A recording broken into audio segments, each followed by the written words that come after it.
gonna change the world, change the world, change the world, yeah. Welcome to Celebrate Transformation, where we are transforming lives by the renewing of your mind.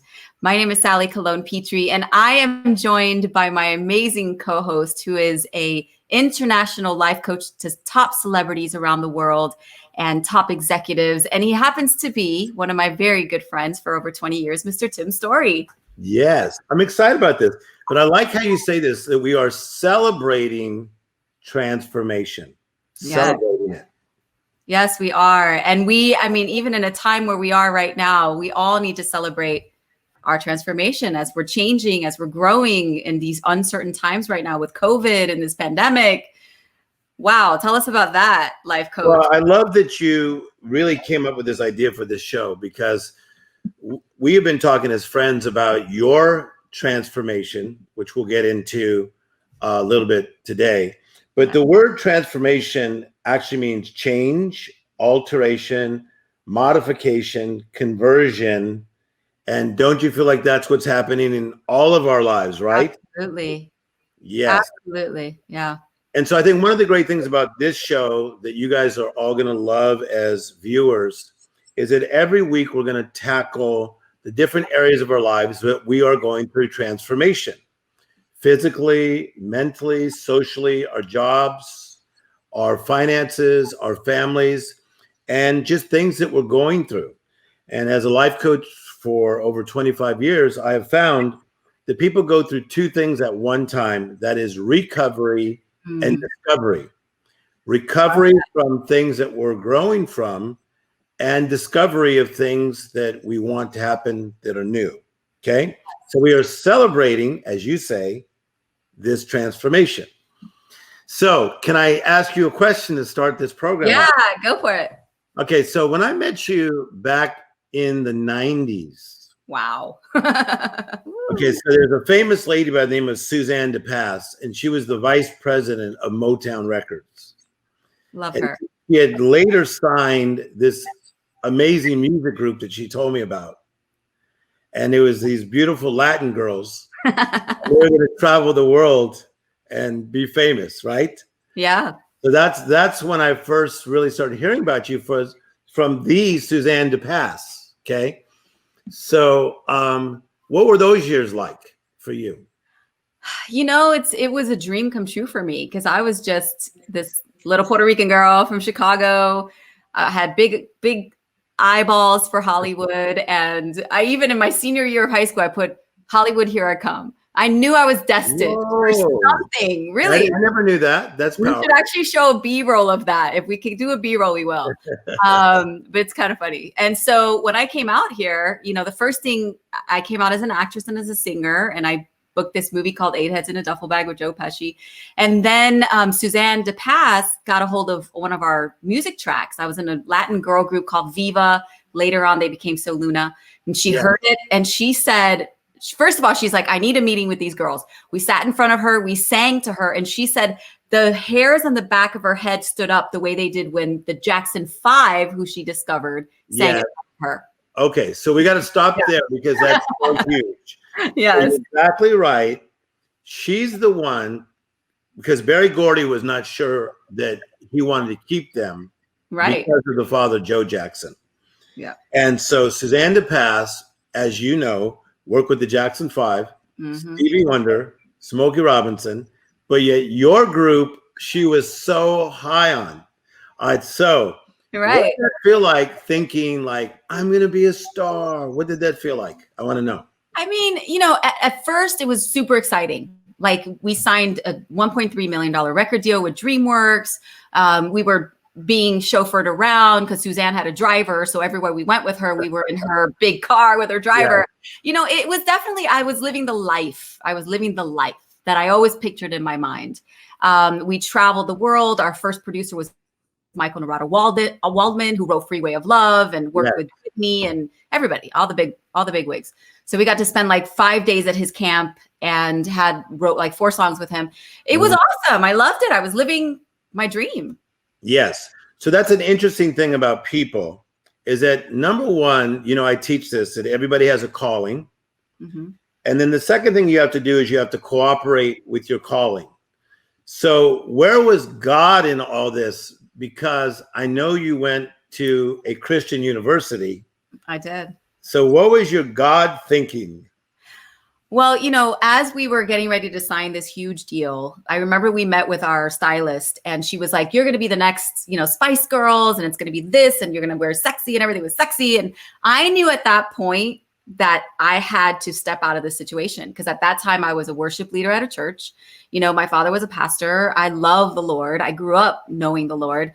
And I made a very tough decision to walk away from a huge deal. Yeah. It was tough, but I knew it was the right decision. But I was definitely devastated afterwards, because I'm like, what am I going to do with my life? But I had to trust God when I stepped out in faith and said, I know this is not for me. God immediately opened the door for me to do other things with the Dream Center. I ended up making my own solo album that was more faith, and God, and then started acting. So, God took care of me, but I definitely walked away from a very big So let me tell you why I find this interesting. Because it's like all these doors are open for you, like things that you dreamt about in high school. Okay. So now you're here and you're with the biggest of the big, because you had the past and you have DreamWorks. Oh, yeah. And so for those of us that understand in the entertainment business like I do, DreamWorks is gigantic. But something on your inside was saying, this is not the right plan. Mm-hmm. So if I could finish what I was saying, I said, we've all been called, then we have to cooperate with that calling, and then God builds the character. So there must have been some character that was built up in you that said, this is not really sitting well with me. So how did you build up the character in your spiritual life that you could make that kind of choice? I mean, I think a lot of it was just my integrity. I felt like if I'm gonna say I'm a Christian woman, and I'm gonna go on tour with these women and wear, stuff that's not classy, I didn't feel right about that. And I felt like in my spirit, God was like, this is not what I'm calling you to do, and I knew that it was gonna become something that was all about me. I'm a star now. I'm this. How am I giving back? And at that point, I had to answer that question and say, I'm not giving to anyone. I'm giving to myself. Yeah. I felt like I was becoming self-centered. They were serving us. We had assistants. We had this. We were being driven around in chauffeurs and fly first class. And I stopped feeling close to the Lord at that point. And I knew that it wasn't something that I was going to be happy in. It wasn't something that I was going to feel fulfilled in.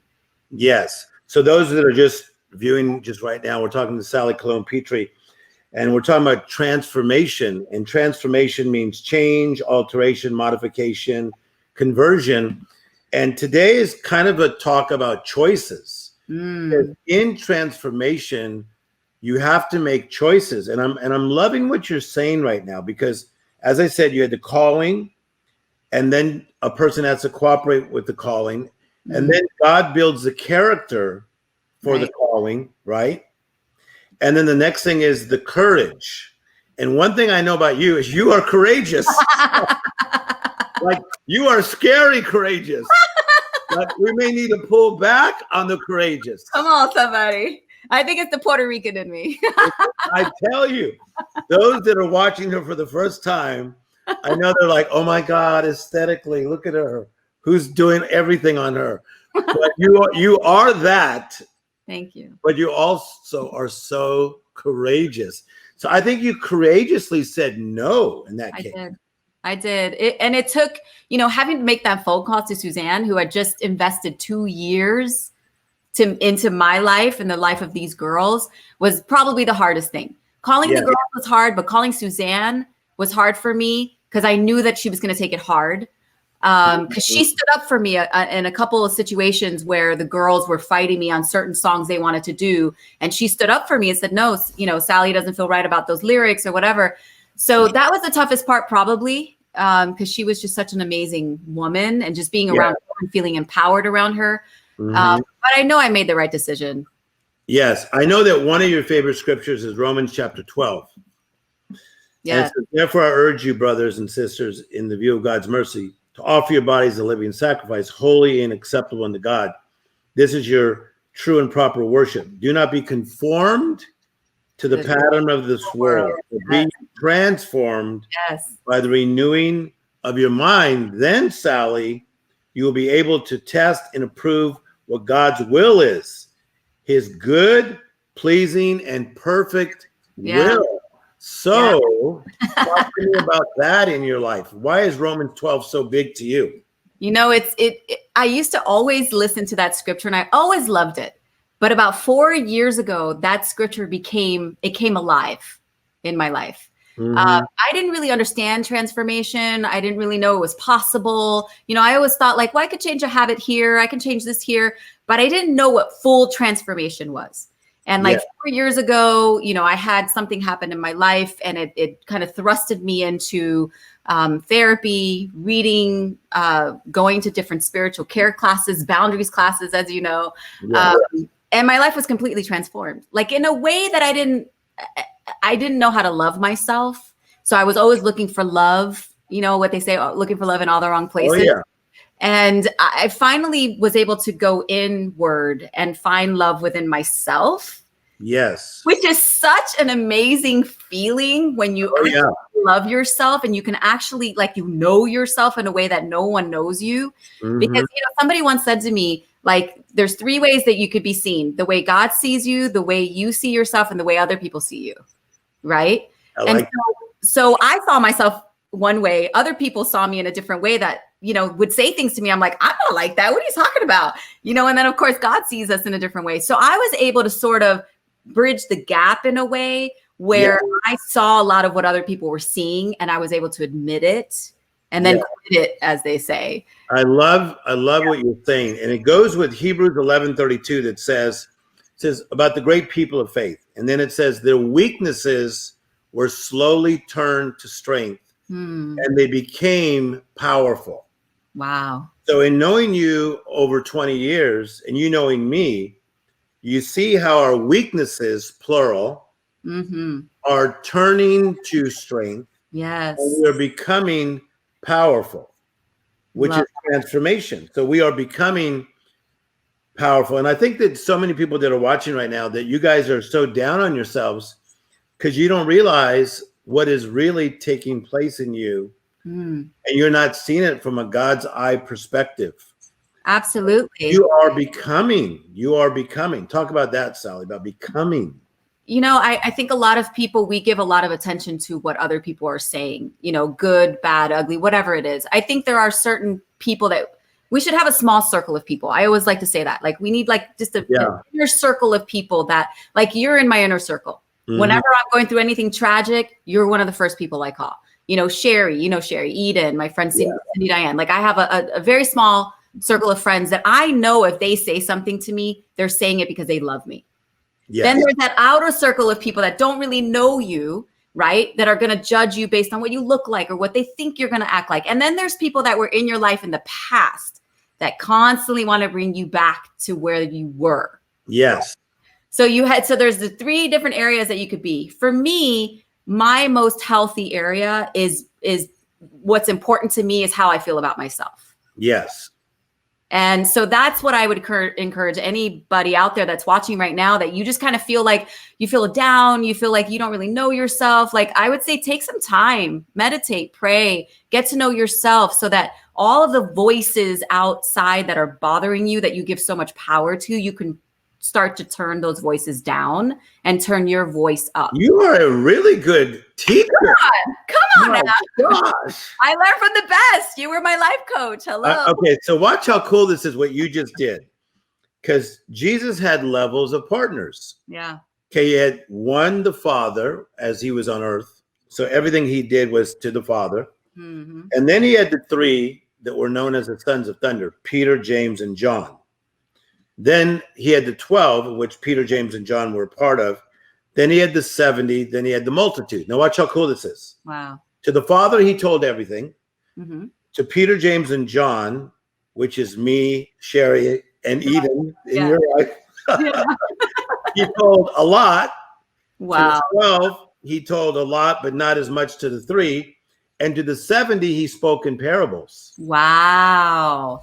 See, so I think that when we're younger, we think we got to tell everybody what's on our heart. Right. Really, sometimes we need to speak in parables. I love that. That's Okay, so so good. tell me about that, because when people are making choices, Sally, I feel like sometimes they're asking the wrong people. Yes. But I think a lot of times we want to be heard, and we're willing to just let anyone hear us. Yes. Which is not healthy. It's not healthy. I think the healthiest thing is, finding those people that love you, finding those people that care about you, that are going to hear your heart, and that are going to give you, in the multitude of counsel, there is wisdom. Yes. Right. So you never want to deal with something alone, but you also don't want to spread it out so wide, right, that there's going to be so much judgment that comes back. Yes. So it's this keeping it small. Just keep it small. We don't need to tell everybody our business. And to me, it's more important when we tell less people. Okay. To me, it becomes watered down where you're telling way too many people about what's going on in your life, right? Yes. So I just say keep it tight, keep it simple, keep it small. So we're talking about the choices and making the right choice. So I have in my notes that a choice is a selection. It's almost like if you go to a diner, right, or to a restaurant and they give you a menu. Yes. So you peruse the menu and you have choices that you could make.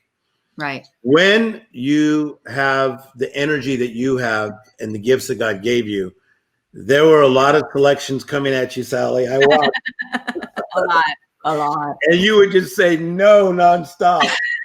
I know some really handsome actors that would say, "What do you think about her?" I go, "Don't even try. Don't even try." Oh my gosh. But it's funny now. It's like I am single. I've been single for about 4 years, and I've tried some of the online stuff. It's very, very hard to find somebody, because listen, before I went through my transformation, it would have probably been a lot easier for me to find someone. Yeah. Now that I've been through my transformation and I know better and I know myself so well, the pool of men it's like this now. Yes. You know what I love? Your honesty. You're so honest about these things. I mean, you're on dating apps. I'm on Bumble right now. I don't know if Not that she needs to be. Everybody watching, not that she does well just walking down the street. No, it's not easy. It really isn't. We went and ate at a great restaurant on Rodeo Drive not too long ago. Yes. And it was as though I was invisible.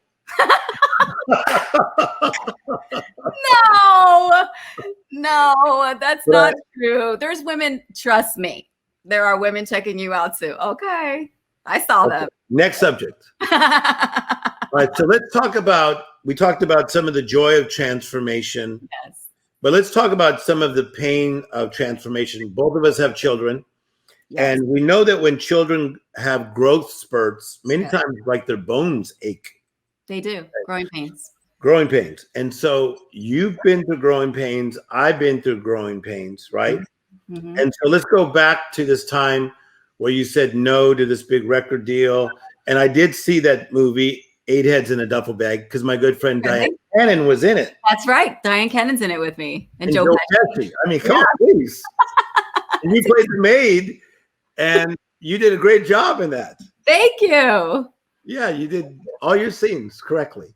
All my scenes, yes. Okay, so you've had these moments that are still here and growing. You're bigger than ever.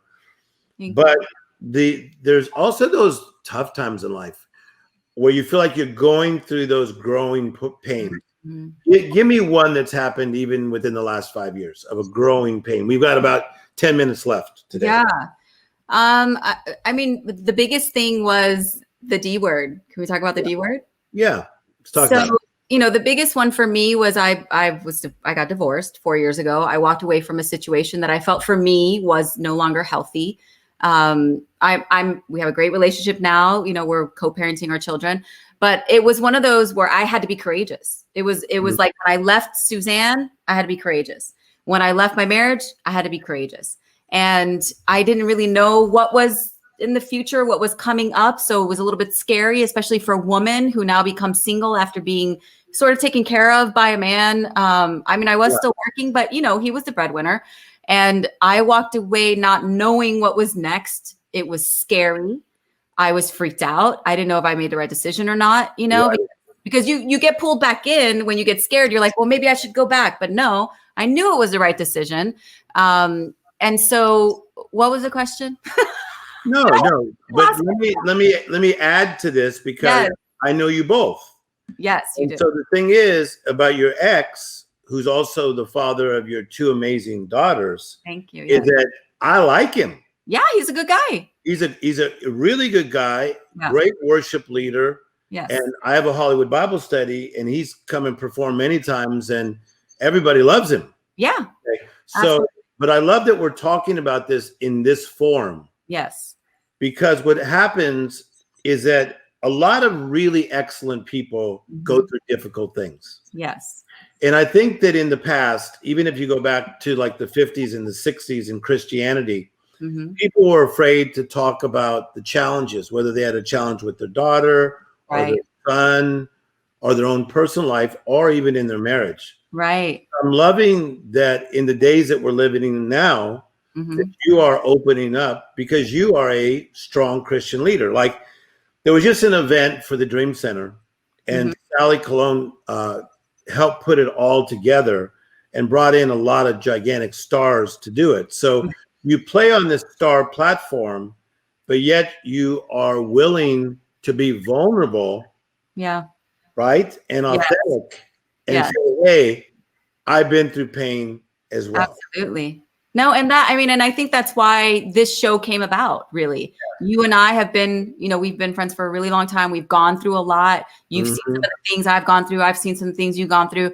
and we both have been transformed. So we were like, we need to share some of the things that God has done in our lives. And I think for me, the most exciting thing is that I was able to break the generational curse of what my grandmother was to my mom, what my mom was to me. Wow. Yeah, me transforming, I was able to break the generational curse and teach my kids something different than I was taught by my mom, that my mom was taught by her mom, and so on and so on. And being able to teach them how to communicate properly, how to not give power to things that don't matter, how to love unconditionally, be able to be vulnerable. And it's okay to be hurt sometimes because we grow through the pain, right? Yeah. So those are things now that I'm able to teach my girls in such a healthy way, and having these healthy conversations with them. Now they come to me and they're like, Mom, this girl at school did da da da da da. And I always ask for permission. I always say, do you want my opinion? I don't know, just go in. In the past, I used to go in, well, this is what you need to do, Mija, blah, blah, blah, blah, blah. Now I'm like, do you want mommy's opinion? And usually it's yes. And then I can speak into their lives and give them little tools to work, to deal with bullies or girls that are not welcoming them into a group or social media, or, everything that they're dealing with now as teenage girls, 13 and 14 years old. Yes, you're watching the Celebration of Transformation. I'm Tim Storey with Sally Colon-Petree. And so I'm loving what you're saying, because in transformation, in this change, as we're evolving, sometimes you have to have ugly conversations. Absolutely. And I want to go there for the last few minutes, because I think that's where a lot of people do not want to go. Right. Okay. Like for you then to go through a divorce, as you talked about.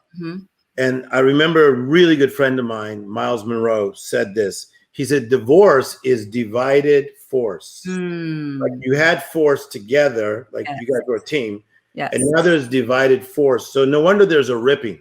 Yes. And so there's a lot of you that are watching right now that you are divorced, because a large percentage of people in the world get divorced, and there's a ripping and a tearing. Okay. So now we have to have almost what I would call the ugly conversation.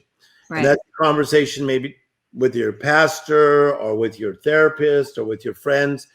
But let's talk about this as your kids are now growing up. Right. Because they're now asking questions. Yes. How do you approach that? About the divorce, when we got divorced? At first it was hard. And then they realized that now they're going from one home to two homes. So they kind of like that, now we have two homes to go to. And now that they're older, I think they're being more affected now that they're older. They understand that something was broken, something was torn apart. Yeah. And he parents a different way than I do. So that's a little bit confusing to them. I think probably that's the biggest thing, is just the difference in the way we parent our kids. Right. Because it's confusing to them, you know, like, is this way more freedom the right way? Or is it this way more structure and, you know, tighter in? And even we're learning. I'm not even saying that my way is the right way. I don't think he thinks his way is the right way. I think we're just trying to figure it out as we go, you know, which is. So this is what I'm loving, because I've been with you with your girls. Yes. And they're smart. They are smart. They are smart. And they ask stuff. They do. And they think things. Oh, yeah. Oh, yeah. I wonder where they got that from. Oh, I don't know. And so, you know, for all of you that are watching, which is a lot of you, and do me a favor, share, because you care. Let people know about this new program that we have together with Sally Colon-Petree and Tim Storey, life coach, really helping you in your transformation, because we need people in our lives that come with us in this journey. Absolutely. And so this is what you're going to find week after week right here, is that Sally and I are going to be there with you as you are going through these changes, as you're going through growing pains, but we're also going to celebrate with them when great things happen. Yes, we want to know, like, first of all, if you have any prayer requests, we would love to pray for you guys. Just put it into the comments. And also, if you have any questions for us, we're happy to answer them while this is going on live. We're going to be here every week where there's going to be different subjects. Today, we kind of focused on each other just so that you guys got to know us. But we're going to be, you know, if you have subjects that you guys are interested in, we're happy to create that subject in one of our episodes. But we're going to be here every week, and we're so excited to be on. You know, I'm excited to be on with Tim Storey, one of my closest friends in the whole world. I feel lucky to be on this with you. What a privilege to do this program together. Yes. To serve people, to build people up. I think it's important to note that it's not like just because you get better in one area that you're done. Right. There's many areas of your life. Constantly evolving. Yes, we're constantly evolving. So Psalms 92 verse 12 says this, that the righteous will flourish like a palm tree. Then it says they will still bear fruit in their older age, and they will remain fresh and green. Well, thank God for us. Yes. No, but I'm gonna go older, because we're young, but I'm gonna go older. Barry Gordy, who you've met. Yes. Barry Gordy is my friend from Motown. Yes. He is 90 years of age and looks phenomenal. Yes. So this is the thing, that whether you be 20 or 90 watching this program, you are evolving and you will continue to flourish. As God says, you are going to flourish. So good. Stay fresh and green. So make sure you guys are watching every week. We will be on, and we're going to have great subjects. We're going to laugh. We're going to have fun. We're going to cry sometimes. And this is Celebrate Transformation, where we are transforming lives by the renewing of our minds. I'm Sally Colon-Petree. And I'm Tim Storey. Thank you guys for watching. We'll see you next time. I'm gonna change the world.